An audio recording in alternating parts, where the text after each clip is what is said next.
नमस्कार, आप देख रहे हैं dilantop.com और ये हमारी खास पेशकश रखवाले जिसमें हम रक्षा मामलों पर बात करते हैं और हमारे हमेशा के मेहमान दोनों हमारे साथ हैं। डिफेंस एक्सपर्ट्स संदीप उन्नीथन और शिव अरूर, बहुत बहुत स्वागत है आप दोनों का। धन्यवाद निखिल। Thank you Nikhil. शिव, आज की लीड स्टोरी जैसा कि पिछले रखवाले में आपने प्रपोज किया था कि होनी चाहिए प्रोजेक्ट 75 आई पे, और आपकी खास गुजारिश थी कि इसमें संदीप से समय लिया जाए। संदीप हैं हमारे साथ में, लेकिन we want you to go first कि आपको क्यों जरूरी लगा कि सारी चीजें छोड़ करके पहले जरूरी है कि 75 आई की याद कर ली जाए। निखिल, फर्स्ट ऑफ ऑल धन्यवाद कि आपने एक रखवाले का एपिसोड आपने डेडिकेट किया है इस बहुत बहुत ही अहम टॉपिक पर। और प्रोजेक्ट 75 आई मैंने इसलिए सजेस्ट किया था, दो तीन कारण हैं निखिल। एक, ये एक बहुत बड़ा ऑब्वियसली वैल्यू बेसिस पे ये एक बहुत बड़ा डील है इंडियन डिफेंस के लिए। आई थिंक 43,000 करोड़ का वैल्यू है इस डील का, इससे ऊपर भी जा सकता है। दूसरा, सबमरीन का जो टॉपिक है वो काफी मिस्टीरियस है। काफी लोग उसके बारे में not very much knowledge is out there. Accurate information की कमी है सबमरीन्स और सबमरीन ऑपरेशंस के बारे में, और इसलिए मैंने स्पेसिफिकली रेकमेंड किया था कि P75I पर एक स्पॉटलाइट लगाया जाए। और संदीप उन्नीथन, जो मैं बार बार बोलूंगा ये कि सबमरीन ऑपरेशंस और नेवल सबमरीन ऑपरेशंस के बारे में शायद इस देश में मैं सिविलियंस के बारे में बात कर रहा हूँ, संदीप के ऊपर शायद कोई नहीं है। वो इस पे किताब लिखे हैं, आर्टिकल्स लिखे हैं, बहुत सारे एक्सक्लूसिव ब्रेक किए हैं उनके करियर में। तो इस बहुत इंपॉर्टेंट और सेंसिटिव टॉपिक के ऊपर उनका जो नॉलेज है वो अनमैच्ड है इंडिया में। तीसरा कारण ये है कि निखिल, इंडिया का जो मैरीटाइम डोमेन है, समुद्र डोमेन जो है, और जो रिस्पॉन्सिबिलिटीज हैं वो काफी एक्सटेंसिव है। आपने देखा है कि हमारा area of responsibility Indian ocean में कितना बड़ा है, और इवन देन हमारा जो सबमरीन आर्म है बहुत छोटा है, उस पर काफी इंपॉर्टेंस नहीं दिया है। और जो सबमरीन का जो प्लानिंग हुआ है बहुत सालों से, जो हमारे पास है अभी हाथ में जो सबमरीन्स है, वो एक फ्रैक्शन है। जो एक्चुअल रिक्वायरमेंट का जो है वो एक फ्रैक्शन है। तो इसलिए मैंने सोचा कि ये एक बहुत बढ़िया प्लेटफॉर्म है जो लोगों को नॉट जस्ट जानकारी लेकिन ऑल्सो एक पर्सपेक्टिव दे सकें कि जी बिल्कुल ये सही है कि ये एक बहुत बड़ा डील है, अच्छा है। क्योंकि मीडिया में मोस्ट ऑफ द टाइम जब ऐसे न्यूज रिपोर्ट होता है निखिल, तो बड़ा बड़ा लाइन पे लिखा होता है big boost for Indian defence और ये सब कि बहुत पॉजिटिवली देखा जाता है। लेकिन इस स्टोरी में बहुत tough questions need to be asked, और इसलिए मैंने सोचा कि ये एक अच्छा न्यूएंस्ड प्लेटफॉर्म है जिसमें हम ऐसे कॉम्प्लिकेटेड टॉपिक्स पे बातचीत करते हैं और सवाल भी उठाते हैं, इसलिए। ठीक है। संदीप, जैसा कि शिव कह रहे थे, हम बिल्कुल अग्री करते हैं उस चीज से। हम बहुत लकी हैं कि आप हमारे लिए वक्त निकालते हैं। संदीप, 75, 75I, 75 अल्फा, बहुत सारा जार्गन और बहुत सारे टेक्निकल टर्म्स लोगों ने सुने हैं, और कई कई बार न्यूज रिपोर्ट्स में लोग ये पढ़ते हैं कि सब इतनी सबमरीन बनने वाली है, इतनी आने वाली है, यहाँ से आएगी, यहाँ बनेगी। तो बहुत सारा क्लटर है। तो क्या आप एक बार 75I को डीक्लटर करेंगे बाकी प्रोजेक्ट से, ताकि लोग समझ सकें कि अभी हम किस प्रोजेक्ट की बात कर रहे हैं? निखिल, पहली बात यह है कि हम 2021 में ठीक उसी जगह पर हैं जहां पे हम 1981 में थे। 40 साल पहले 40 साल पहले हमने ठीक इसी तरह एक ग्लोबल सर्च शुरू किया था कि हमें सबमरीन्स चाहिए, इंडिजिनस सबमरीन डेवलपमेंट चाहिए, कैपेबिलिटी चाहिए, अपने खुद के सबमरीन्स डिजाइन और बिल्ड करने की जो कैपेबिलिटी है, उसके लिए हम काफी सारे ऐसे फॉरेन वेंडर्स की खोज में गए, और फाइनली हमने जर्मनी के साथ एक अग्रीमेंट साइन कर दिए, HTW जो है 1981 में। और वो डील जो था 6 सबमरीन्स के लिए थे, और उसको एक्चुअली चौथे सबमरीन के बाद रद्द किया गया क्योंकि वो करप्शन के सारे एलिगेशंस आए थे। मेन जो था कि हम 40 साल से हम इसी खोज में हैं कि कैसे हम कन्वेंशनल सबमरीन डिजाइन और मैन्युफैक्चर, कैसे हम इंडिजिनस कैपेबिलिटी बनाएं, इसी खोज में हम रहे। बहुत सारे ऐसे मिस्ड अपॉर्चुनिटीज आए। पहले जो मैंने आपको बताया 1981 में आपने जर्मनी से ये डील किया, उसके बाद 2005 में आप फ्रांस के पास गए, स्कॉर्पिन 6 सबमरीन्स खरीदे, और अब तीसरे राउंड में आप फिर एक और कंपटीशन कर रहे हैं, प्रोजेक्ट 75 आए, ठीक उसी चीज के लिए जो आप 40 साल पहले खोज रहे थे, वो इंडिजिनस सबमरीन डिजाइन और डेवलपमेंट और कंस्ट्रक्शन के लिए। तो ये सबमरीन आर्म, ये जो हमारी जो रिक्वायरमेंट है, एक बहुत ही बड़ी एक ब्लैक होल की तरह है कि 40 साल से हम लगातार कोशिश में रहे हैं कैसे हम इंडिजिनस कैपेबिलिटी बनाए। ये बहुत सारी खामियां हैं, और ये सबसे बड़ी जो खामी हमारी प्लानिंग की है। और ये अगर हम देखेंगे पिछले 40 साल में किस तरह से हमने बहुत सारे ऐसे प्लान्स बनाए, ये जो 30 ईयर सबमरीन बिल्डिंग प्लान 20 साल या 25 साल पहले इंडियन नेवी ने एक प्रपोजल किया कि हमें 24 कन्वेंशनल सबमरीन चाहिए। तो 24 जो है वो मैजिक फिगर है कि हमें इतने, इंडियन नेवी को 24 सबमरीन की जरूरत है, उसके सारे जो रेस्पॉन्सिबिलिटीज के लिए, जो जैसे शिव बता रहे थे। लेकिन हम कभी 20 से ऊपर कभी गए नहीं। 25 साल पहले हम 20 तक पहुंचे, कैसे भी मुश्किल मतलब ये एक्विजिशंस या परचेजेस या इंडिजिनस सबमरीन्स को लेके कैसे भी हमने 20 तक पहुंच गए। उसके बाद पूरी प्लानिंग एकदम ठप हो गई, और फिर हम लगातार ऐसे बहुत सारे सालों के बाद हम ऐसे कैपेबिलिटीज में वॉइड बनते गए, डिसीजंस नहीं ले पाए। 75 आई की जो प्रोजेक्ट है, इसको एक्चुअली 12 साल पहले ऑर्डर करना था, मोर देन एक्चुअली 2005 में जब आपने पहले बैच ऑफ स्कॉर्पियंस जो आपने ऑर्डर किए, उसके बाद तुरंत 75 आई का ऑर्डर भी करना था, लेकिन 12 साल लगे नेवी को इसको ऑर्डर करने में, प्लानिंग करने में। और ये एक्चुअली हमारी ये पूरी डिफेंस प्लानिंग पे एक सवाल खड़ा करता है, क्योंकि जो हमारी डिफेंस प्लानिंग है वो ज्यादातर स्टॉप स्टार्ट है कि हम एक ऑर्डर करते हैं, उसके बाद 10 साल सो जाते हैं, या फिर ऐसे ब्यूरोक्रेटिक डिलेज में हम ये कश्मकश में रहते हैं कि कैसे ऑर्डर करें इसको, इसमें ये करना चाहिए, वो रहना चाहिए, ये करना, और ये वक्त बीतता जाता है। तो आप सोच लीजिए कि 2005 के ऑर्डर आप अब ये कर रहे हैं 2021 में, और ये भी कंप्लीट ऑर्डर नहीं है, सिर्फ आरएफपी स्टेज पे है।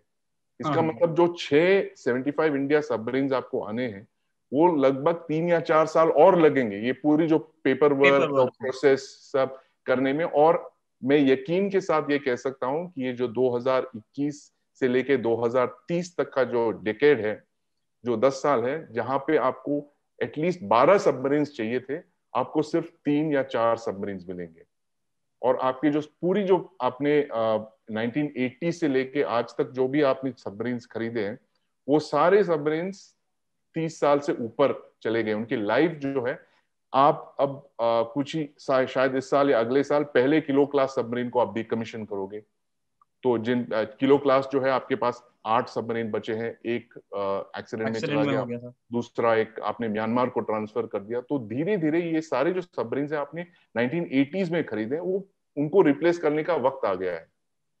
तो आपकी जो फ्लीट है, it's already one of the world's oldest fleet. Average जो एज है इनके 30 साल से ऊपर है, और सबमरीन की लाइफ जो है ज्यादातर 30 साल से ज्यादा आप खींच नहीं सकते इसे। तो जैसे मैं पहले कह रहा था, ये it's a very big problem, the entire submarine building programme, जो काफी साल से हमने प्लान किया है कि कैसे हमें 24 का नंबर चाहिए, वो मैजिक फिगर जो चाहिए, हम कभी वो उस नंबर तक पहुंच नहीं पाए। और इस प्रोजेक्ट 75 से जो भी सबमरीन्स आएंगे, वो सिर्फ रिप्लेसमेंट्स होंगे आपके पुराने सबमरीन्स के लिए। ये नए एक्विजिशंस नहीं होंगे, आपकी फ्लीट बढ़ेगी नहीं। जो पुराने सबमरीन्स जा रहे हैं, किलो या HDW सब में, उसको सिर्फ वो रिप्लेस करने जा रहे हैं। और हमने जो दूसरी जो बात की है, हम एग्जिस्टिंग सबमरीन्स को हमने 2-2 रिफिट्स दिए।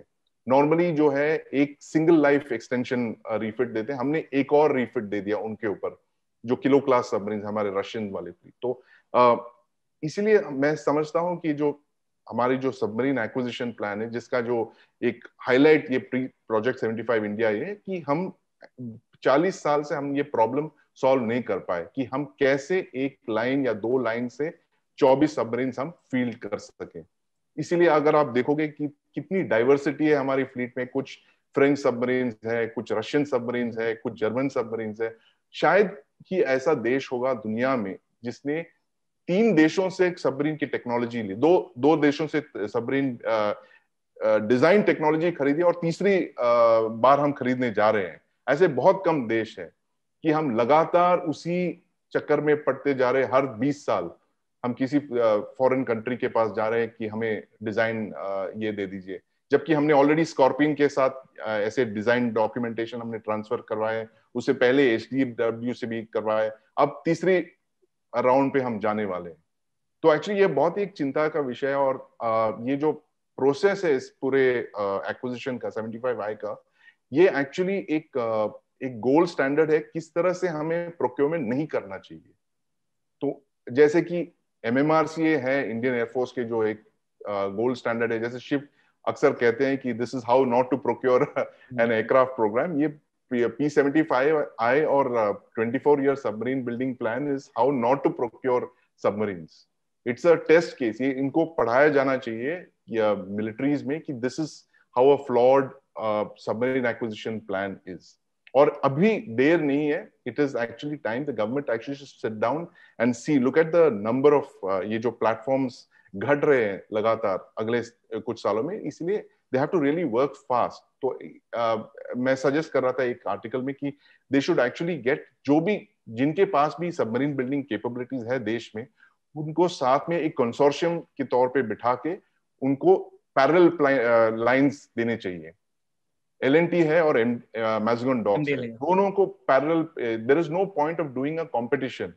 ये सब जो कंपटीशन की बात करते हैं, that is a ideal situation, जब आपको किसी मतलब आप किसी और देश में जहां पे कोई इमिनेंट थ्रेट नहीं है, जिस तरह से के थ्रेट्स हम फेस कर रहे हैं इंडियन ओशन रीजन में। जैसे शिव ने बड़े डिटेल में वो बैटल क्राई के एपिसोड में कवर किया है कि क्या इंडियन ओशन के थ्रेट्स जो आ रहे हैं, चाइनीज नेवी जिस तरह से विस्तार कर रही है और पाकिस्तान जिस रफ्तार से सबमरीन्स एक्वायर कर रही है। तो एक तरह से हम बहुत वक्त गवा चुके हैं इस प्लानिंग प्रोसेस में, और वक्त आ गया अब कि हम बैठ के अब बहुत कुछ ऐसे स्टर्न डिसीजंस, हार्ड डिसीजंस ले कि हम कैसे इस प्लानिंग टाइम को रिड्यूस करें। बिल्डिंग टाइम, जैसे आप जानते हैं, सबमरीन ऐसा नहीं है कि आप दुकान गए और 6 सबमरीन्स खरीद के लाए। फाइटर जेट्स तो फिर भी आप कर सकते हो क्योंकि it is of the shelf खरीद सकते हैं, प्रोडक्शन लाइन से आप खरीद सकते हैं, लेकिन सबमरीन्स ऐसे कोई नंबर तो कोई बना नहीं रहा है कि आप जाके 6 सबमरीन्स खरीद सकते हो। इसका एक जेस्टेशन पीरियड है, कंस्ट्रक्शन पीरियड है, मिनिमम 6 साल लगते हैं इसको बनाने में। तो इसीलिए they have to look now, बहुत सारे नेवी के लोग भी ऐसे कहते हैं, मानते हैं कि they have to look at ways to reduce this construction time P75I का 10 साल से उसको कम करके शायद 5 या 6 साल उसको कंप्रेस करना चाहिए, and they should try and get the maximum number of platforms out. Shiv, हम आपसे इस बारे में टिप्पणी चाहते हैं। जैसे संदीप ने बहुत अच्छे से सिचुएट की है प्रॉब्लम इंडियन कॉन्टेक्स्ट में।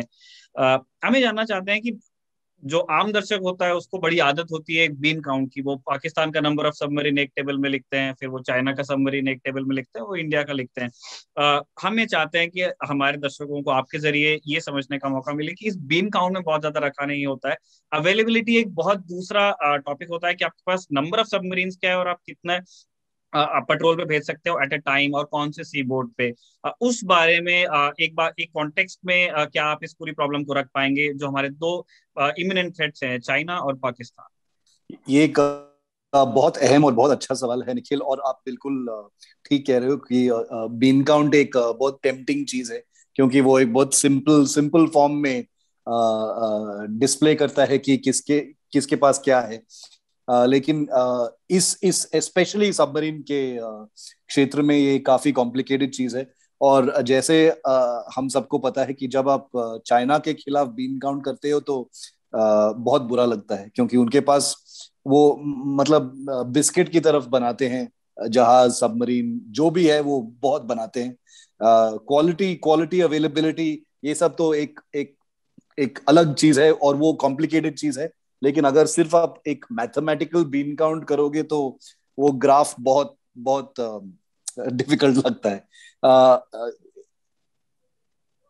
नॉर्मल बेसिस पे चाइना के पास अगर आप कन्वेंशनल सबमरीन्स और अटैक सबमरीन का फ्लीट देखोगे, एक mix of their attack submarine, I think 60 numbers के ऊपर हैं। शायद और होंगे और बन रहे हैं, वो सर्विस में आ जाएंगे। पाकिस्तान के पास एक छोटा सबमरीन फ्लीट है, लेकिन वो चाइना के साइड से और सबमरीन्स ज्वाइन करेंगे।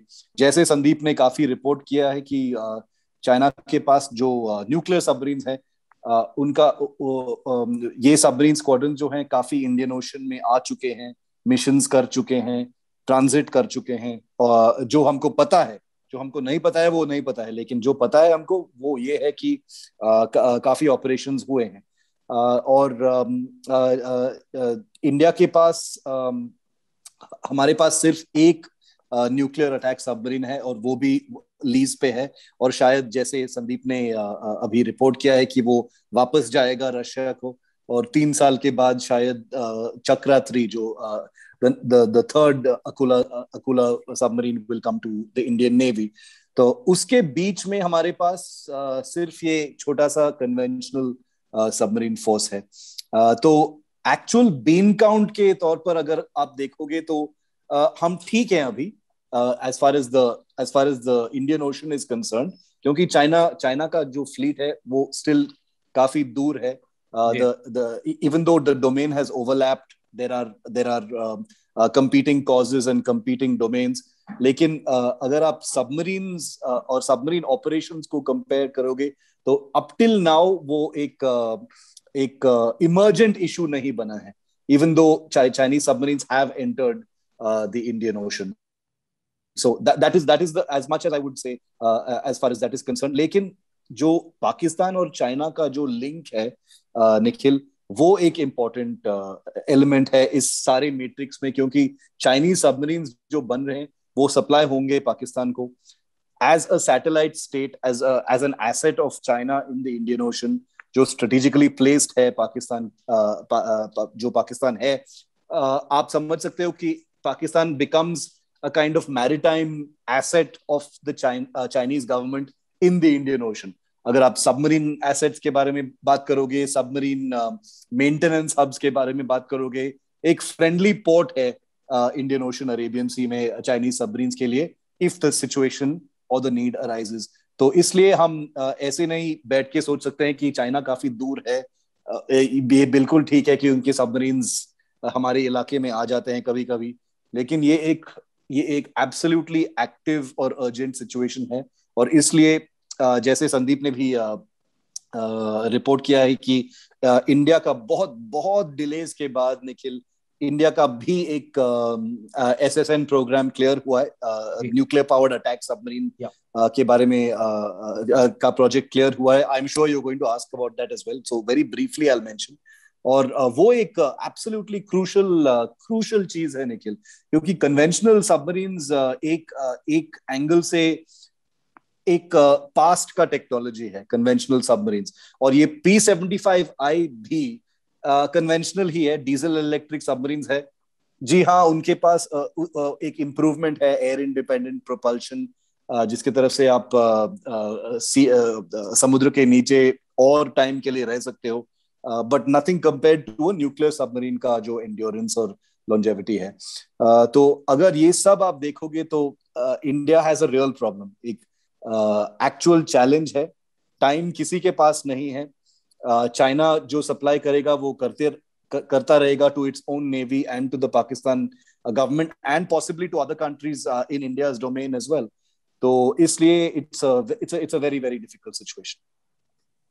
निखिल, एक्चुअली मैं क्विक एक पॉइंट ऐड करना चाहता हूँ। आपने जो सवाल किया, वेरी इंपॉर्टेंट क्वेश्चन, और इसका एक आंसर ये है कि जब तक आप खुद के सबमरीन्स डिजाइन और प्रोड्यूस नहीं करते हैं, you can not service their submarines. इसका मतलब है जैसे चाइना फुल्ली अभी इंडिपेंडेंट है सबमरीन कंस्ट्रक्शन, डिजाइन, इक्विपमेंट सारे एरियाज में, और जब एक चाइनीज सबमरीन पेट्रोल से वापस आती है या कुछ रिप्लेसमेंट्स या कुछ करने उनसे, पूरी जो चाइनीज इंडस्ट्री है वहां से सोर्स करते हैं पार्ट्स। हमारे केस में क्योंकि हमारे सारे सबमरीन्स जो है इंपोर्टेड है, अगर हमें कंपोनेंट्स चाहिए तो इम्पोर्टेड हमें वेट करना पड़ता है. That is the problem. That is a big difference between having your own submarines, your own capability of building that. जो इंडस्ट्री आपको सपोर्ट करती है, जब तक आप कंस्ट्रक्ट नहीं करते हो खुद के submarines, you will not be able to support the submarine. So that is very important. और जब तक आप सपोर्ट नहीं करते, then you will not have those many submarines on patrol. जैसे आपने कहा, बहुत सही कहा है कि it's not about how many submarines you have, it is how many you can generate patrols with. और कन्वेंशनल सबमरीन्स के काफी एडवांटेजेस भी है. They are slow, they are basically submersibles. उनको हवा के लिए ऊपर आना पड़ता है उनके डीजल्स रन करने के लिए और बैटरीज रिचार्ज करने के लिए. लेकिन इसके बहुत सारे एडवांटेजेस भी हैं over nuclear powered attack submarines, क्योंकि वो क्वाइटर है और आप उनको प्री पोजिशन कर सकते हो चोक पॉइंट्स के पास, और उन्हें डिटेक्ट करना उतना आसान नहीं जैसे कि न्यूक्लियर सबमरीन्स, क्योंकि उनकी जो हाई नॉइज है, सिग्नेचर ज्यादा है उनके. तो there are some advantages, but ultimate जो एडवांटेज ये है कि आप जब तक आप इंडस्ट्रियल बेस नहीं बनाते हो और आप सबमरीन्स को मेंटेन नहीं कर पाते हो, only then will you actually become a nuclear power. And this is where Pakistan is also headed. अगर आपने देखा कि जो 8 सबमरीन्स की डील उन्होंने साइन किया 2015 में चाइना के साथ, वो उस डील में काफी सारा इंडिजिनस प्रोडक्शन का भी एक मैट्रिक्स है उनके पास, कि कराची में उनको प्रोड्यूस करेंगे 4 या 6, मुझे ठीक से याद नहीं आ रहा है, लेकिन there is a indigenous component of that construction in Pakistan. और इसका मतलब ये भी है कि जब चाइनीज सबमरीन्स डिप्लॉयमेंट्स पे आते हैं, they can be serviced in Pakistani ports. जो इंटरऑपरेबिलिटी उन्होंने बना दिया है, the same commonality of parts and service this thing. So the Chinese, जैसे शिव कह रहे थे, they have created a maintenance hub also for themselves, Arabian Sea mein. So that is a very important thing. Or all this is possible only if you have your own submarine designs and technologies. Sandeep, अगला सवाल दरअसल हमने आपके लिए रखा था. हमने आप ही के आर्टिकल्स में से ये सारी जानकारी निकल के आई, हम उसको डिस्क्रिप्शन में भी ऐड करने वाले फॉर आवर व्यूअर्स, आप भी देख सकते हैं. मैं ये समझना चाहता हूँ कि 75 आई जिस सूरत में आज हमारे सामने है, उसके पीछे विचार किस तरह से बना है या घटा है. क्योंकि बीच में एक समय वो भी आता है जब ये कहा जाता है कि 12 कन्वेंशनल में से आप 6 कन्वेंशनल कर लो, उसी में से 6 न्यूक्लियर कर लो. तो ये कंफ्यूजन क्या था? जो 24 का आप मैजिक नंबर हमको बता रहे थे, उसके ब्रेक के ऊपर क्या किसी तरह का डिसएग्रीमेंट था डॉक्ट्रिन के लेवल पे, या टेक्नोलॉजी या फाइनेंस के लेवल पे with in navy and the government? Nikhil, यहाँ हमारे देश में 2 चीजें हैं. एक तो है प्लानिंग और दूसरा जो है finance. Planning and finance, they are never interlinked. ये हमेशा 2 अलग अलग साइलोज में है. आप प्लान्स ऐसे बनाते हो जिसके लिए आपके पास पैसे नहीं है, और जब पैसे आते हैं तो आप कहते हैं नहीं, सबमरीन्स को नहीं, हमें एयरक्राफ्ट कैरियर के लिए पैसे चाहिए, तो अब सबमरीन्स का ये प्रपोजल आप दबा के रखिए. सो जब तक आप एक इंटीग्रेटेड कंस्ट्रक्शन प्रोग्राम नहीं अनफोल्ड करते हैं कि एक इंडस्ट्री को भी इन्वॉल्व करते हैं, एक 20-year 30-year submarine building plan अगर आपने, if you have not got industry on board, if you have not looked at your finances and all of that, and assured industry की this is your these are the kind of orders that we will be placing. बहुत सारे देश ऐसे करते हैं कि they have जैसे मैं कह रहा था कि it is not a short term thing. Submarine building cannot be done over 5 years or 10 years. ये तो it is a ongoing process. जब से आप submarine acquire करते हो, it is 50-60 years you will be building submarines. So you have to keep a running line. और जब आप एक running line करते हो, then it has to be done with the industry on board. You have to get government finance. और हमारे problem ये रही है कि इट इज ऑलवेज बीन, जैसे आपने पॉइंट आउट किया, कि it is always been a question of finance. कि आपने इतने बड़े 30-year सबमरीन बिल्डिंग प्लान आपने घोषित किया है, प्लान किया है, लेकिन इसके लिए आपको फंडिंग गवर्नमेंट ने अश्योर नहीं किया है. इसका मतलब आपने उस प्लान को कोल्ड स्टोरेज में रख दिया, और आप बार बार कहते हो कि नहीं, we have a 30-year submarine building plan. But tell me, do you have funding for all those 24 submarines? क्या गवर्नमेंट ने गारंटी किया है? That is the problem with our process, because it is that, जैसे मैं कह रहा था, funding and planning are in 2 different directions. तो जब तक आप उसको tailor make करके एक single, if you don't make it to a realistic number and say that, you know, this is, we can afford only 12 submarines, या 24 submarines, एक realistic assessment जब तक आप नहीं करते हो, you will not get anywhere. And जैसे मैं पहले भी ये कह रहा था कि you cannot do this stop start industrial manufacture. आप कोई और कह रहा था आकाश मिसाइल के, it's a very different low tech thing compare to submarines. But 2009 में आप आकाश के एक स्क्वाड्रन को ऑर्डर करते हो, उसके बाद आप सो जाते हो 10 साल, उसके बाद फिर 2019 में फिर से आप एक दूसरे स्क्वाड्रन का ऑर्डर करते हैं, and then you expect the industry to maintain the production lines for 10 years। ये that's a problem with our entire industrial thinking, कि we are not looking at industrial production of this thing. जैसे मैं कह रहा था, planning, finance, industrial production, ये all are बिखरे हुए हैं। संदीप, इसी दरअसल हम इस चीज पे क्लैरिटी चाह रहे थे कि जो सबमरीन आर्म का जो मिक्स होना चाहिए, अलग अलग लोगों ने अलग अलग तरह से उसके लिए टेबल्स बनाए। कुछ लोग कहते हैं 3 से 5 सबसर्फेस बैलिस्टिक न्यूक्लियर, फिर 6 आपके पास सबसर्फेस न्यूक्लियर होने चाहिए, और 20 आपके पास एसएसकेस कन्वेंशनल होने चाहिए। मैं ये पूछ रहा था कि जब जिस तरह से हमारे यहाँ 75 और 75 आए, क्या कह लीजिए फ्रैक्टिफाई हुए हैं या नहीं हुए हैं, क्या इस मिक्स को लेके विद इन नेवी और विद इन गवर्नमेंट कोई कंफ्यूजन था कि हमको कौन सी सबमरीन चाहिए, कितना और कब? नहीं, इसमें कोई कंफ्यूजन नहीं था निखिल। जैसे मैं कह रहा था कि it is always been very clear, and the mix is like this: 18 से 20 conventional submarines, 6 nuclear powered attack submarines, और 6 ballistic missile submarines. Ballistic missile submarines जो अरिहंत क्लास अलग के, चीज हो गया वो अलग चीज है, तो we'll not discuss that because that is like Agni missiles, and we don't, these are more in the tactical domain जो नेवीज ऑपरेट करते हैं। So it is the figure would be the 18 to 20 conventional submarines and 6 nuclear powered attack submarines. अब nuclear powered attack submarines is a different ball game, क्योंकि वहां पे एक technological challenge है कि कोई आपको देगा नहीं ये सारी जो टेक्नोलॉजी, आपको खुद इन्वेंट करना पड़ता है। मतलब you have to develop your own reactor, you have to do your own designs, that's a very complicated process. So लेकिन वहां पे भी ये प्रॉब्लम है कि आपको 25 साल से पता था कि you need a nuclear power attack submarine, but you have not worked on it hard enough, क्योंकि गवर्नमेंट की जो फंडिंग प्रायोरिटी थी उस वक्त, it was only for the ballistic missile submarine Arihant class के लिए। तो मुझे लगता है कि उस वक्त भी गवर्नमेंट, ये सारे जो है सीक्रेट प्रोग्राम्स है Nikhil, they are not openly discussed, but from what we understand लोगों से बात करके, that the government's thinking from the beginning was for a ballistic missile submarine. ये जो थर्ड सेकंड स्ट्राइक कैपेबिलिटी है, सर्वाइवेबल डिटरेंट की जो बात कर रहे थे, इसलिए पहले 1960s से लेके आज तक वही है कि हमें कैसे भी एक सर्वाइवेबल न्यूक्लियर डिटरेंट चाहिए। इसलिए आप अगर देखते हो पिछले 30 या 40 साल से कोई फंडिंग की कोई प्रॉब्लम नहीं थी, भले ही न्यूक्लियर ये बजट्स कट हुए हो, लेकिन एटीवी प्रोजेक्ट जो है हमेशा it is been well funded, और डायरेक्टली प्राइम मिनिस्टर के ऑफिस से उसको सुपरवाइज किया जाता है, प्राइम मिनिस्टर और एनएसए के ऑफिस से।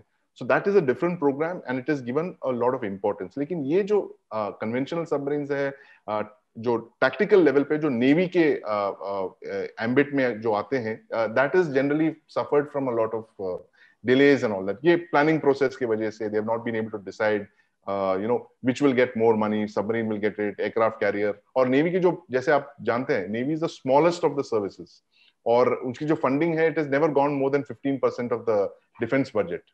तो इसलिए उनको भी देखना पड़ता है कि look, we have only this much, इतना पैसा है हमारे पास, we can only spend it so much, either we can get aircraft carrier और वी कैन गेट सबमरीन्स, दोनों हमें एक्वायर नहीं कर सकते हैं। That so lot of issues like that, but main thing is it's planning and funding. Shiv, अगले प्रश्न के लिए हम आपके पास आना चाहते हैं, और इसमें थोड़ा सा गॉसिप और कंट्रोवर्सी और जूस का मिक्स है। हम ये समझना चाहते हैं कि एक ये विचार है कि जिस तरह से आर्मी में कहा जाता है कि काउंटर इंसर्जेंसी बैकग्राउंड या उस प्रोफाइल के ऑफिसर्स काफी स्वे करते हैं आर्मी के डिसीजंस को, नेवी को लेकर शिकायत रहती है कि जो ऑफिसर्स सरफेस पे सर्व करते हैं या वो पायलट्स होते हैं, ज्यादातर वो लोग लैडर में ऊपर जाते हैं, इसलिए सबमरीन आर्म मतलब Cinderella service with in Cinderella service है। क्या आप इस असेसमेंट से अग्री करते हैं? अग्री करने का और कोई चॉइस नहीं है, बिकॉज अगर आप सारे सर्कमस्टांसेस देखोगे सबमरीन आर्म का, तो एक जैसे आपने, I can not do better than the description that you gave it Nikhil. Cinderella service within a Cinderella service is the possibly the best way I can describe the submarine arm. ये एक बहुत prestigious arm है निखिल, एक बहुत prestigious, very crucial arm ये है। सबमरीनर्स एक अलग टाइप के लोग हैं, उनका सोच विचार बिल्कुल बिल्कुल अलग है। फाइटर पायलट्स जैसे वो they don't care for the limelight very much, and apologies to all fighter pilots that I know, और काउंटर इंसर्जेंसी के लोग भी।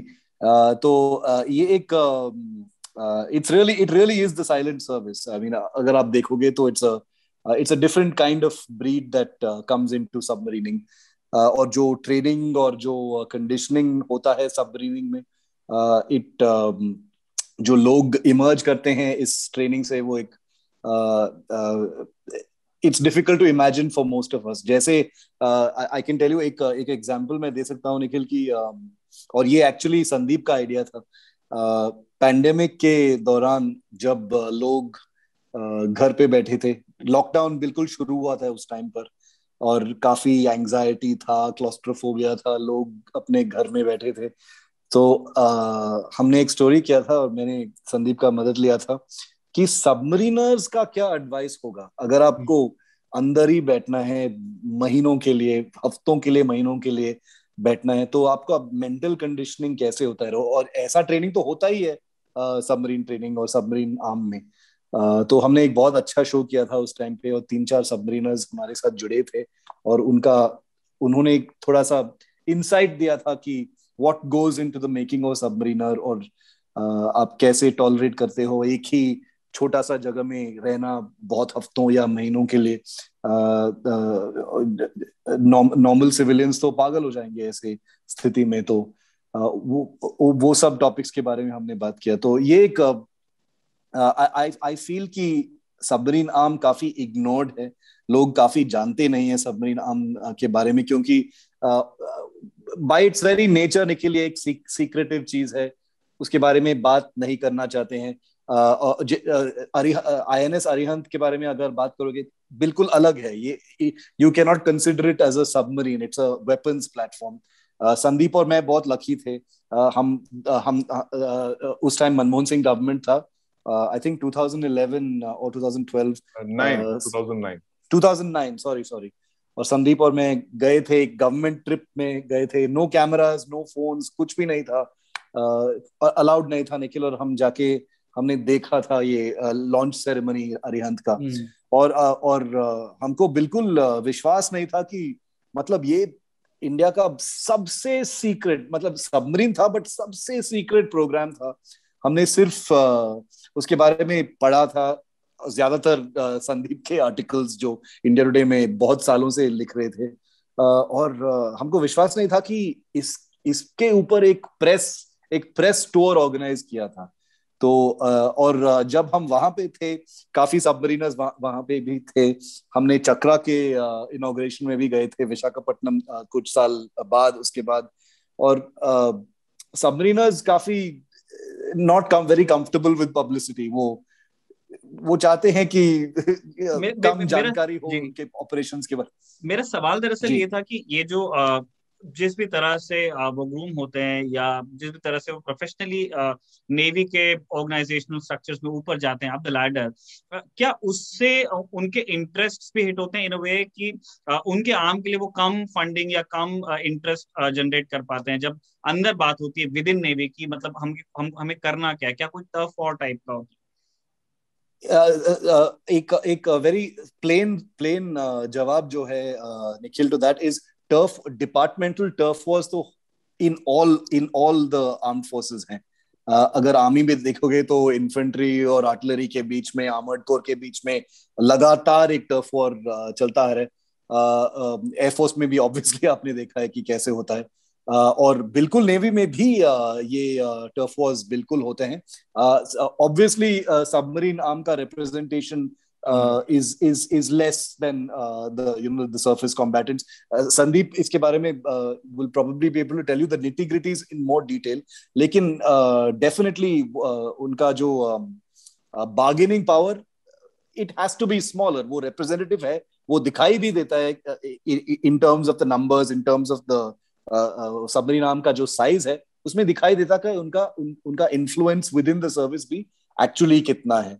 और जब आप चीफ ऑफ डिफेंस स्टाफ के लेवल पे आ जाते हो, when they are looking at theatreisation और ये सब, तो वो टर्फ वॉर्स और भी शार्प हो जाते हैं, क्योंकि अब आपके ऊपर भी एक आदमी बैठा है जो आपके सेना के बारे में डिक्टेशन शायद दे सकता है कि आप दूसरा एयरक्राफ्ट कैरियर मत लो, दो तीन और सबमरीन्स ले लो, तीसरा एयरक्राफ्ट कैरियर क्यों चाहिए भैया आपको, आप तो नेवी हो, आपको ट्रांसपोर्ट एयरक्राफ्ट क्यों चाहिए, ये ले लो, एयरफोर्स ये करेगा वो करेगा। तो जो इन्फ्लुएंस आपके पास ऑलरेडी है नेवी में वो भी थोड़ा कम हो जाता है। तो there are many moving parts, वो व्हील्स विद इन व्हील्स वाला सिचुएशन है, जैसे एनी ऑर्गेनाइजेशन में ये होगा, लेकिन इसमें जहां नेशनल सिक्योरिटी का इंपेरेटिव है निखिल, ये काफी इट्स वेरी रिप्रेजेंटेटिव, आप देख सकते हो। संदीप, हम अब बिल्कुल इसी चीज को लेकर आपके पास आना चाहते थे। शिव ने उस बात को छेड़ पे दिया है। सीडीएस इस बात को लेकर काफी क्लियर है, काफी कैंडिड है कि हमें दूसरे एयरक्राफ्ट कैरियर को फिलहाल हम अफोर्ड नहीं कर सकते हैं, इसीलिए आप सबमरीन्स के लिए चले जाओ। अब मेरी चिंता यहाँ पे बंचिंग को लेकर क्या है संदीप। स्कॉर्पियंस हम एक अभी बननी रहती है, 2 लॉन्च करके सी ट्रायल्स में है, मतलब वो 3 ऐसी हैं जो भी सर्विस को मिलने वाली हैं। अब हम उनका जो फाइनेंशियल कमिटमेंट है हम अभी भी उसको पूरा कर रहे हैं।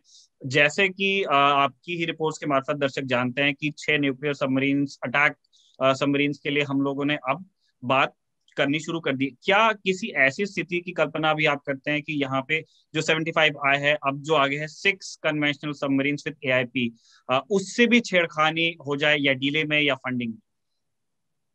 नहीं निखिल, मुझे लगता है there is clarity in the government on this 175I कि ये इसको तो बिल्कुल जाना चाहिए, it has to move forward. और जो प्रोजेक्ट 76 की बात कर रहे थे आप, SSN nuclear powered attack submarine, उसको भी वो पुश कर रहे हैं।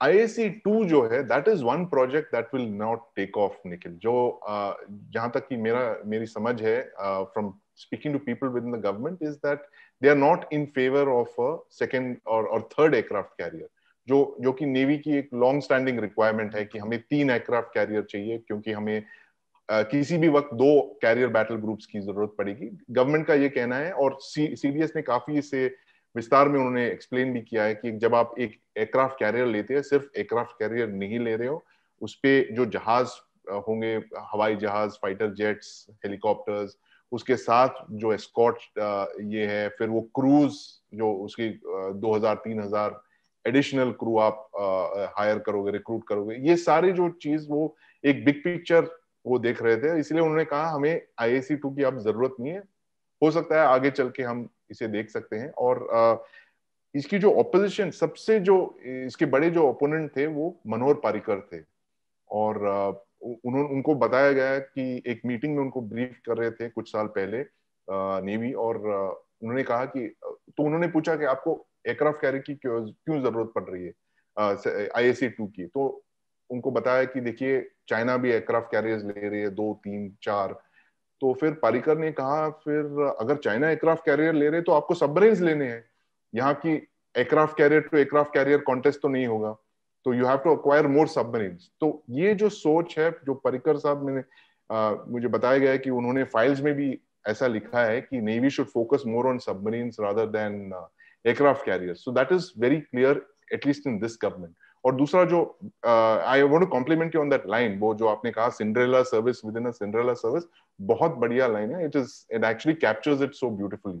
और जो जैसे शिव कह रहे थे कि within the submarine, within navy also, unfortunately submarines को पुश करने वाले बहुत कम ऐसे चीफ्स आए हैं इन द लास्ट 70 ईयर्स। और एक जो चीफ है, बहुत ही एक अनयूजुअल चीफ है, एडमिरल विष्णु भागवत, जो he I think he is literally the father of the modern Indian submarine push, जो कि अगर आप देखो जिस किसी प्रोग्राम को भी आप देख लो, अगर चाहे वो 30 ईयर सबमरीन बिल्डिंग प्लान हो, या फिर चक्रा को लीज करने का जो प्लान है, या फिर न्यूक्लियर सबमरीन्स बनाने की बात है, सारा उन्होंने पुश किया जब वो नेवी चीफ थे, क्योंकि वो बहुत पहले से कन्विंस्ड हो चुके थे। जब वो सब लेफ्टिनेंट थे, उन्होंने बहुत संक्षेप में पेपर्स निकाले हैं कि कैसे submarines is actually the most cost effective platform for a navy.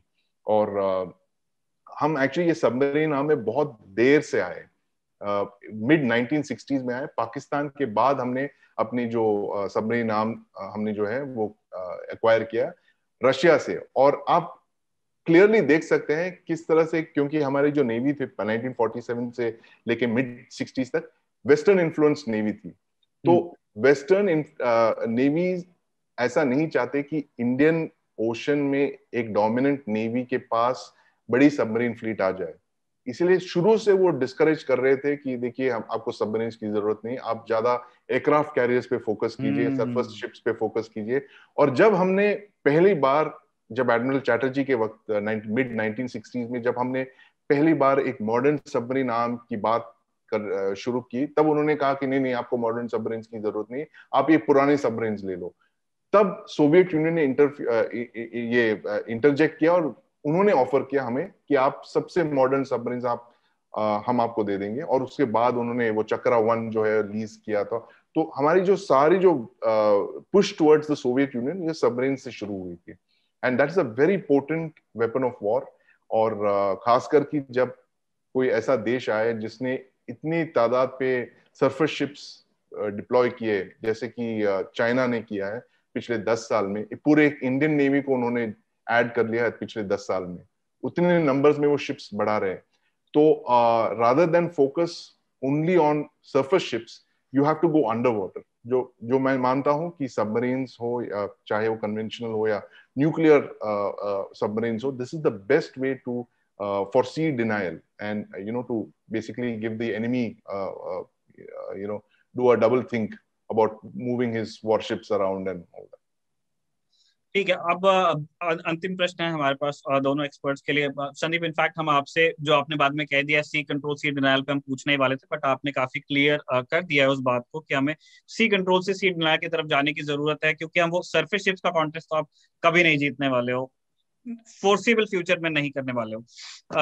Shiv, पहले हम आपसे समझना चाहते हैं कि फिलहाल 75I को लेकर के बहुत सारी लीगल दिक्कतों की बात हो रही है। जो हमारे पास में 2 कॉन्ट्रैक्टर्स होंगे, MDL और L&T, और उनके और OEM के जो प्रोवाइडर्स होंगे उनके बीच में जो मैन्युफैक्चरर्स होंगे ओरिजिनल इक्विपमेंट के बाहर से जो आएंगे, क्या आपको क्या लगता है, आपकी क्या थिंकिंग है कि ये जो छोटी छोटी चीजें हैं, चाहे वो कानूनी प्रक्रिया का मसला हो, चाहे वो लाइबिलिटी का हो, चाहे वो वारंटी गारंटी के इश्यूज हो, इनको रिजॉल्व होने में अभी कितना और वक्त है? कब हम मेटल कटिंग शुरू होते हुए देखते हैं आप इसमें? निखिल, ऑलरेडी सबमरीन एक्विजिशन और सबमरीन बिल्डिंग का जो प्रोजेक्ट ऑलरेडी एक बहुत ही कॉम्प्लिकेटेड चीज है। उसके ऊपर ये जो मेथड हम अप्लाई कर रहे हैं इस प्रोजेक्ट 75 इंडिया में है, वो है स्ट्रेटेजिक पार्टनरशिप प्रोग्राम। जो कॉम्प्लेक्सिटीज है उसको मतलब 5 बार मल्टीप्लाई करता है कि और भी कॉम्प्लिकेटेड है, क्योंकि इसमें आप ना सिर्फ ओरिजिनल इक्विपमेंट मैन्युफैक्चरर का सिलेक्शन कर रहे हो, लेकिन ऑल्सो उनका जो स्ट्रेटेजिक पार्टनरशिप, जो एक कंबाइंड ऑफर जो मिलेगा। और 2 शिपयार्ड्स आइडेंटिफाई हुए हैं, MDL Mazagon docks and L&T shipyards. जो लीगल और लायबिलिटी वाले इश्यूज, मैं नहीं मानता हूं कि ये बहुत डिलेज करेंगे। डिलेज होंगे इसमें, इस एंटायर ऑपरेशन में डिलेज बिल्कुल होंगे निखिल, लेकिन आई डोंट थिंक कि लायबिलिटी और लीगल इश्यूज एक हर्डल बनेगा, क्योंकि जैसे संदीप ने बताया कि इस सरकार का एक स्ट्रेट व्यू है कि बहुत डिलेज हुए हैं इस प्रोग्राम में, और हम अब जो स्पीड दे सकते हैं, पुश दे सकते हैं, इसके लिए हम बिल्कुल देंगे। ये एक सच है कि ये 15 साल का डिले के बाद ये पुश आ रहा है इसमें, लेकिन मैं मानता हूं कि मेटल कटिंग शायद अगर हम बहुत बहुत ही लकी हैं तो शायद इस डेकेड में हो जाएगा।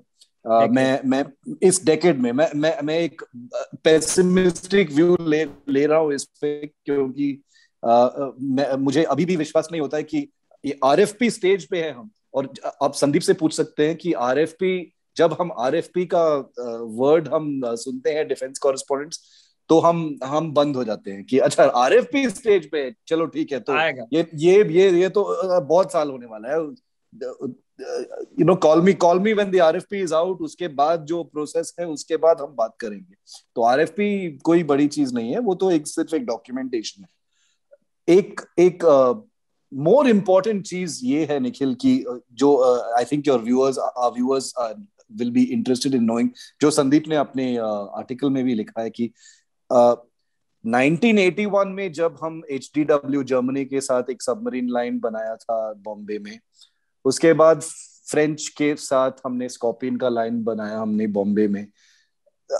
दोनों दोनों प्रोजेक्ट्स में जो हम करने के लिए निकले थे, ना सिर्फ सबमरीन लेने के लिए, लेकिन वो एक जो जो टेक्नोलॉजी ट्रांसफर जो था, वो जो मकसद था इन दोनों प्रोजेक्ट्स का, उन दोनों में हम सफल नहीं रहे हैं। हमारे पास टेक्नोलॉजी नहीं है, हम खुद इंडिजिनसली आत्मनिर्भरता के साथ हम सबमरीन नहीं बना सकते हैं।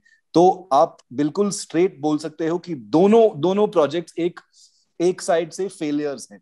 बिल्कुल ये है कि हाँ हाँ सबमरीन मिल गए हैं, स्कॉर्पियन लाइन से सबमरीन मिल रहे हैं अभी, लेकिन टेक्नोलॉजी ट्रांसफर जो है, जो which has given us the know how to build our own submarines, वो नहीं हुआ है। और मैं मानता हूं कि ऐसे जो प्रोग्राम्स हैं, जब आप इतने पैसे लगा रहे हो कि एक सबमरीन लाइन बना के आप डिलीवरी ले रहे हो, अगर आपके पास टेक्नोलॉजी नो हाउ नहीं आता है, तो मेरे हिसाब से 75% ये प्रोजेक्ट फेल हुआ है। क्योंकि कोई भी देश पैसे दे के सबमरीन बाय परचेज कर सकता है किसी और देश से। तो इसलिए प्रोजेक्ट 75 आई एक बहुत बहुत ही इंपॉर्टेंट प्रोग्राम है। स्कॉर्पियन, हमारे पास ऑलरेडी एक स्कॉर्पियन लाइन है। कुछ एक्सपर्ट्स का ये व्यू है कि अरे भैया, आपने इतना पैसा ऑलरेडी इतने मुश्किल लगा के आपने एक सबमरीन लाइन बनाए हो, और वो ही एक कंटेंडर है प्रोजेक्ट 75 आई में। तो what sense does it make to go through एक और कंपटीशन, इवैल्यूएशन करोगे, पेपर वर्क करोगे, कॉस्ट ऑफ इवैल्यूएशन भी बहुत ज्यादा है निखिल। और जो मैन आवर्स और जो मैन पावर इस्तेमाल होगा अगले सालों में इन इवैल्यूएशन, वो देश का पैसा है ना। तो इसलिए बहुत सवाल उठते हैं कि ये किस गति में आगे जाएगा। लेकिन to answer your question very shortly, I don't see metal cutting before the end of this decade. Sandeep, Shiv ने उसका जिक्र कर दिया जिस अंतिम प्रश्न के लिए हम आपके पास आने वाले थे। आपने इस एपिसोड की शुरुआत में ही कहा है कि एलएनटी और एमडीएल के बीच में कंटेस्ट कराने का कोई मतलब नहीं है। आप उन दोनों को ही कमीशन कर सकते हो, कॉन्ट्रैक्ट इशू कर सकते हो 6 सबमरीन के लिए 3-3। अब जो दूसरा हिस्सा है इसके लिए, जो सिस्टम्स और इक्विपमेंट्स आप बाहर से लेके आओगे ओएम के थ्रू, अब आपने जैसे कि बताया कि हमारे पास फ्रेंच सबमरीन्स हैं स्कॉर्पियंस के रूप में, जर्मन सबमरीन से जो हम पहले ले चुके हैं, और रशियन जो हमारा सबसे बड़ा नंबर ही इनफैक्ट अटैक का अभी किलो क्लास से बना हुआ है। आपकी समझ से एमडीएल और एलएनटी को किन ओएम के साथ में पार्टनरशिप करना बेहतर रहेगा? जो पहले से हम किलो चला रहे हैं उसको देखते हुए रशियन ओएम्स के साथ में, या फिर जो भविष्य स्कॉर्पियंस को देखते हुए किसी फ्रेंच और वेस्टर्न ओएम के साथ में? ये बहुत ही एक इम्पोर्टेंट सवाल है Nikhil. And basically the question before the government is कि do you want a eastern line or do you want a western line? अगर गवर्नमेंट ने डिसाइड किया कि we want a Russian line क्योंकि हम सेफ रहेंगे, there will be no sanctions, हम strategic ties with Russia we can keep it, then you should go whole hog for the Russian line. अगर आप सोचते हो कि no, we want the best submarine, the most sophisticated submarine, conventional submarine, जिसे मतलब you can get a lot of technology for your own design, then you should go for the West. And once again I want to say that Nikhil, ये जो paper work जो शिव कह रहे थे, जैसे कि 5 साल लगेंगे, 6 साल हो सकता है, by the end of the decade you'll see steel cutting. This whole process has to be somehow, the time thing has to be compressed, and government has to take on it has to be a political decision Nikhil. और ये जो decisions है, defense ministry cannot take it, bureaucracy cannot take it, the services cannot take it. This has to be a political decision at the very top. जैसे कि politicians ने decide किया, देखिए, in the national interest you need a chief of defense staff, you need theater commands, you need military, the ordnance factory board को आपको restructure करना है। Similarly, this kind of a big decision has to be taken, क्योंकि जो आप decision आज लेते हो, इसका जो effect है, it will be felt over the next 10-20 years. So in a sense it's a very futuristic decision. और जैसे शिव कह रहे थे, इसके बहुत बड़ा एक अपॉर्चुनिटी कॉस्ट भी है कि you are sinking so much of effort in this entire paper work, आप इतने लोगों को लगा रहे हो, and that people will be running around with 5 different partners, 6 different partners, this whole MMRC है, जैसे वो डेजा वू काइंड तरह की एक फीलिंग आ रही है हम दोनों में इसको पूरे दिस प्रोजेक्ट को देके कि द MMRCA भी 12 साल तक खींच के फाइनली गवर्नमेंट थक के उसको कैंसिल करके 36 ऑफ द शेल्फ खरीद दिया, क्योंकि इतना समय गुजर चुका था। और we should not see the same repeat in the P75I also. इसलिए मैं समझता हूँ there has to be a political decision, stop this competition between the thing, because at the end of the day ये दोनों आप ही के companies है, देश के, चाहे वो प्राइवेट सेक्टर में या पब्लिक सेक्टर में, आपके स्ट्रेटेजिक एसेट्स है, and you should treat them the way other countries treat submarine building lines. They are strategic assets. बहुत कम ऐसे देश हैं जो सबमरीन्स बनाते हैं L&T और MDL की तरह। तो and they should take a decision, either जैसे चीफ कह रहे हैं कि you continue with the submarine Scorpene line, आप उसी को सुपर स्कॉर्पियन बना दीजिए, स्ट्रेच कर दीजिए, फ्रेंच से आप टेक्नोलॉजी इंपोर्ट कर दीजिए, make a indigenous, make a 75 scorpion India programme, ताकि you can save on the time. तो time is the major thing here Nikhil. और संदीप, जस्ट वेरी क्विकली, क्या ऐसा होता है कि अगर आप प्लान्स के ऊपर बहुत लंबे टाइम तक बैठे रहो तो वो क्या उनकी एक लाइफ होती है, क्या वो स्टेल हो जाते हैं? क्योंकि जैसे आप 10 साल बाद अगर 10 साल पहले के प्लान पे बना रहे हो, तो क्या आप एक 10 साल पुरानी सबमरीन दे रहे हो सर्विस को? क्या ऐसा होता है? क्या इस तरह से सोचा जा सकता है इसको? Nikhil, the time that we are taking in our decision making, ये डेकेडल डिसीजंस है। मतलब हर 10 साल 15 साल बाद आप ऑर्डर कर रहे हो, या your placing orders on indigenous production, तो kind of technologies that you're looking at, they change completely। जैसे कि पहले 15 साल पहले लोग AIP की बात कर रहे थे, आज चल के लोग अब लिथियम आयन बैटरीज की बात कर रहे हैं कि you don't even need AIP, lithium ion cells itself will give you propulsion। जैसे the Japanese and the Koreans are working on lithium ion batteries for their submarines, जिससे काफी सारे advantages है। So it is, and then people are talking of unmanned underwater vehicles also, कि submarines जो है, it will not operate alone, but it will operate with a flock of UUVs। तो इस तरह की considerations क्योंकि हमारी जो decision है 10-15 साल पुराने प्रोजेक्ट्स, जैसे आपने कहा, हम वही फ्लॉग कर रहे हैं।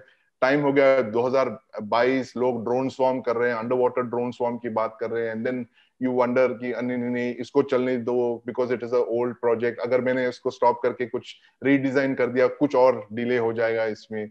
सो this march of technology is always there, and there is a big challenge services को कि कैसे उसको टेक्नोलॉजी प्रूफ किया जा सके। चलिए, टीम रखवाली की तरफ से पूरी पूरी शुभकामनाएं हैं 75I के लिए, कि जो पुराने प्रोग्राम्स के साथ हुआ है आपके साथ में ना हो, अगर ऐसा संभव है हमारी शुभकामनाओं से। तो इस एपिसोड में पर्सनली मुझे काफी कुछ सीखने को मिला है आप दोनों से। बड़ा मजेदार एपिसोड था। अगर हमारे दर्शक भी इसे यहाँ तक देखते हुए पहुंच गए तो उन्हें भी इंडियन नेवी की जो सबमरीन नाम की जो व्यथा है उसे लेकर काफी कुछ मालूम चला होगा। बहुत बहुत शुक्रिया हमारे दोनों एक्सपर्ट्स का और हमारे व्यूअर्स का जो इन लंबे लंबे एपिसोड को देखते हैं। Thank you. धन्यवाद Nikhil. Thank you Nikhil, thank you Sandeep.